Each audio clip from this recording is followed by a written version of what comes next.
England versus Argentina, the hand of God, the goal of the century, David Beckham's red card, David Beckham's penalty. It is the most loaded fixture in the history of the World Cup. 40 years on from the 1986 meeting, it is going to be such an unbelievable occasion on Wednesday in the World Cup. Welcome to The Real Football USA. My name is Simon. Thanks for tuning in to this video where we're going to be reviewing the quarter-final games of the World Cup and previewing the semi-finals. I can't believe we're near the end of the tournament already. It's been so entertaining, so many high-quality games, all the superstars showing up. So much drama. We've got so much to cover in this video. If this is the first time you've watched The Real Football USA and you enjoy the content, please hit the subscribe button in the corner there. On this channel, we talk about the World Cup 2026, but also lots of different topics around football, specifically for our friends in the USA, but for our global audience as well. Where do we start? Such an incredible round of quarterfinals. Not as quite as entertaining games in terms of free-flowing football, but the drama has been non-stop. France versus Morocco was the first quarter-final that took place last week. France easing to victory. You have to say that was the most comprehensive win in the quarter-finals, I think, if you look on paper. France utterly dominant. I was quite disappointed in Morocco, to be perfectly honest. I thought they were going to cause France some more problems, but really France dominated them from minute one. Of course, Kylian Mbappe missing the penalty in the first half, and I thought there might be some shenanigans with the all-Argentinian refereeing squad. What happened with France and Argentina in the last World Cup? But I tell you what, VAR took an eternity to confirm that penalty for Kylian Mbappe. And honestly, I think it got in his head a little bit and he hit it into the corner, and Bono, who's been a fantastic goalkeeper for Morocco, especially on penalties, saved it. But it didn't deter the French, and I think that's what's frightening for a lot of people in this tournament. France really came out fighting in the second half, but I think Morocco grew into the game and it came against a little bit of the run of play after such a dominant first half. Kylian Mbappe with an absolutely superb strike. 27 years old, 20 World Cup goals in total. I think we're looking at the greatest player to ever play in the World Cup. With potentially 2 or 3 World Cups left in his legs as well, you have to say he's going to be easily the greatest World Cup player by the time he retires, and France look really ominous. Ousmane Dembele scoring a second goal with brilliant solo effort, and Morocco went out with a bit of a whimper, to be honest. Quite disappointing from them, but France march on. The next quarter-final on Friday was Spain versus Belgium, and a hard-fought victory for Spain. Even though they were controlled for most of the game, they took the lead in the first half by Fabian Ruiz's goal. Dani Olmo, I thought, was absolutely superb for Spain. But Belgium fought back really well, especially in that first half, and with a great header to equalise. And that was the first goal that Spain had conceded in the tournament so far. And honestly, the way that De Bruyne laid that pass on for that goal, I thought Belgium could be within there. But 3 injuries in that second half really derailed it for Belgium, and Spain were utterly dominant. I think it was just a question of when they were going to score, not if.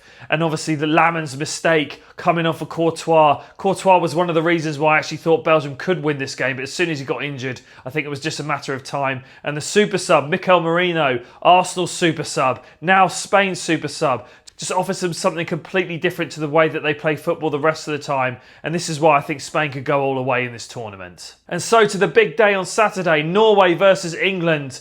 Obviously, my vested interest, I was very nervous for this one, to be honest, especially because of Erling Haaland. He was the standout player of this tournament until this game, which we'll talk about shortly.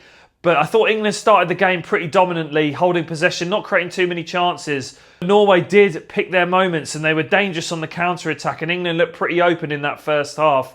Shaderup scoring the goal. I'm not sure if he meant it or not, but it was a mishit cross or a fantastic shot that sailed over Jordan Pickford, and Norway took the lead. But it was the man again for England who solved all the problems, Jude Bellingham, 23 years old. I think he's the star of the tournament now. You have to say, so many goals from midfield. A fantastic solo effort to take the ball from Anthony Gordon to glide past the defenders and smash it home. Of course, the controversy happened with the goal, with the ball hitting the camera wire and the referees not reviewing it. I think Norway felt very hard done by on that, and I think I can agree on that one. I'm going to remove my England hat for a second. I think that goal had gone in against England, I would be very, very annoyed. But you have to say Norway were brilliant in that second half, and I was very fearful that England were going to go out and Norway were going to score the winner. Obviously, the disallowed goal was controversy as well. I think it was a right decision in the end, but it could have gone either way. Thomas Tuchel made some changes. Eze coming off of Declan Rice, who was sick from the previous trip to Mexico. and he got it wrong completely, but a couple of changes late on in the game really swayed it for England. Reece James, utterly superb. In my mind, the best right back in the world when he's fit. And if he's fit for England, they have a chance in this World Cup. But it was that man again, Jude Bellingham, following up for an excellent Morgan Rogers strike. And the keeper not making a save, and Bellingham was there again to win it for England. England held out pretty well for the rest of extra time, and they storm on to the semi-finals. And the last quarter-final game was Argentina defeating Switzerland 3-1. I think Switzerland can feel very aggrieved at this game. They were the best side for most of it. Alexis McAllister scoring early, but Switzerland fought back brilliantly. They equalised with a fantastic team goal. And I just thought from that moment on it was going to be Switzerland all the way. But Mbolo diving in the second half while he was on a yellow card. The VAR overturned the decision and sent him off. And I don't know what he was thinking. But from then on in, it was just obvious that Argentina were going to score and win the game.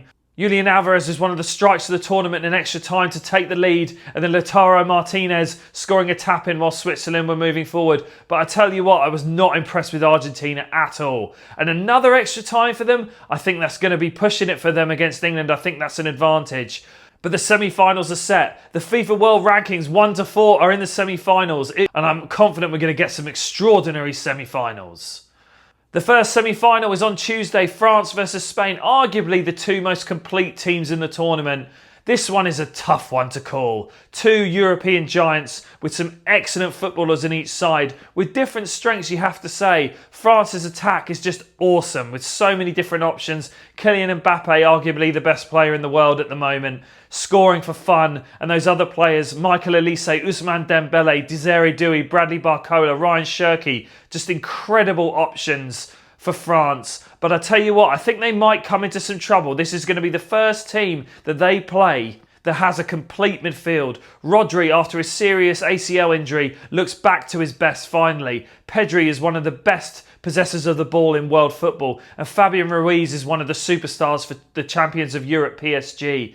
This is a tough one. I think it's going to be close. But I tell you what, I fancy Spain to steal this game. I just feel it. I called it before the start of this tournament. I thought Spain would get through to the final, and I really think people are underestimating them.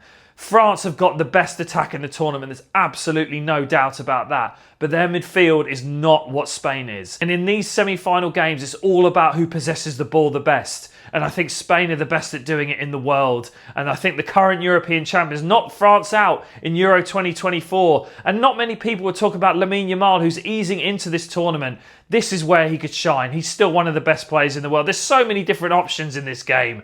Who knows what could happen, but I'm going to predict a narrow 2-1 Spain victory.